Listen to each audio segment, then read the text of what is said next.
জুলাইকে ভুলিয়ে দেওয়ার অপচেষ্টা শুরু হয়েছে বলে মন্তব্য করেছেন সংসদের বিরোধী দলীয় নেতা ও জামায়াত ইসলামীর আমির ডক্টর শফিকুর রহমান। হুঁশিয়ারি দিয়ে বলেছেন, জনগণকে সঙ্গে নিয়ে এই অপচেষ্টা তছনছ করে দেওয়া হবে। আর জুলাই গণহত্যার সুষ্ঠু বিচার না হলে অতীতের ফ্যাসিস্টদের পরিণতি ভোগ করতে হবে বর্তমান সরকারকেও। মঙ্গলবার সকালে রাজধানীর সিডাপ মিলনায়তনে জুলাই আন্দোলন শীর্ষক বইয়ের মোড়ক উন্মোচন অনুষ্ঠান হয়।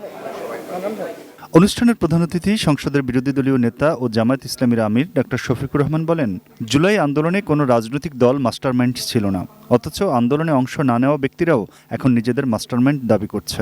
ব্যাংককের হাসপাতালে যাদেরকে দেখে আসলাম পড়ে ছটফট করছে, এখনো কেউ তো সারা বডি অবশ্যই পড়ে আছে।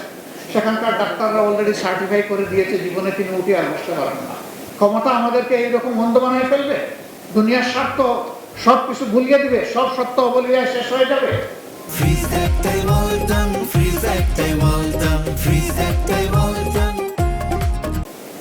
এটা চরম বিশ্বাসঘাতকতা। অতীতের সরকারগুলোর সমালোচনা করে ডক্টর শফিকুর রহমান বলেন, 1971 সালের মতো 2024 সালও যেন হারিয়ে না যায়। জামায়াত ইসলামের আমির বলেন, যে জুলাই যোদ্ধাদের কারণে আজকের সরকার, সেই জুলাই যোদ্ধাদের এক ফোঁটা রক্ত ঝরালে এটি হবে নিমক হারামি। শহীদ মুক্তিযোদ্ধাদের কোনো তালিকা নেই, 656 জন নাকি বাতা পায়। আমি শুনেছি, আশ্চর্য ব্যাপার। আমরা বলছি এত লক্ষ, তাইলে এত লক্ষটা রেকর্ড হচ্ছে না। এতগুলা সরকার আসলো গেল, সবাই দাবি করেন যে আমরা মুক্তিযুদ্ধের স্টেক হোল্ডার। ওকে, আপনারা মুক্তিযুদ্ধের স্টেক হোল্ডার, আপনাদেরকে সম্মান করি, এই গুরুত্বপূর্ণ কাজটা করছেন না।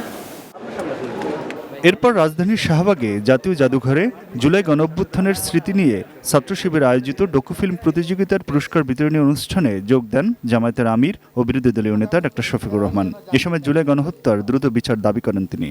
যদি খুনি এবং জুলুমবাজদের বিচার না হয়, তাইলে এই জাতির মধ্যে আরো বেশি বেশি করে খুনি তৈরি হবে। এক ফ্যাসিবাদ বিদায় নেবে, আরেক ফ্যাসিবাদ তার জায়গা দখল করবে। আমরা ওই রূপান্তরটা চাইনি। আমরা তাদেরকে অনুরোধ জানাবো, সঠিক পথে আসো। সঠিক পথে না আসলে অতীতের ফ্যাসিস্টদের যে পরিণতি হয়েছে, সেই পরিণতি আপনাদেরকে ভোগ করতে হবে। জুলাইয়ের অবদান অস্বীকারীদের প্রতিহত করে নতুন বাংলাদেশ গড়া হবে বলে হুঁশিয়ারি দেন জামায়াত সেক্রেটারি জেনারেল মিয়া গোলাম পরোয়ার। আর ক্যাম্পাসগুলোকে উত্তপ্ত করার চেষ্টা চালালে সারা দেশে আবারও ফুঁসে উঠবে বলে সতর্ক করেন শিবির সভাপতি সাদ্দাম হোসেন। সরকারকে উদাত্ত আহ্বান জানাই, ক্যাম্পাসগুলোকে যদি আপনারা উত্তপ্ত করতে চান, তাহলে এর পরিণতি ভালো হবে না। যদি কোনো রাজনৈতিক দল, কোনো শক্তি, কোনো পরাশক্তি, কোনো কালচারাল ফ্যাসিস্টরা দেশকে আবার ফ্যাসিবাদের দিকে নিয়ে যেতে চায়, ছাত্র জনতার আরেকটি গণ অভ্যুত্থানের মধ্য দিয়ে সেই চেষ্টাকে প্রতিহত করতে হবে। Aminul Islam, ATN news, Dhaka.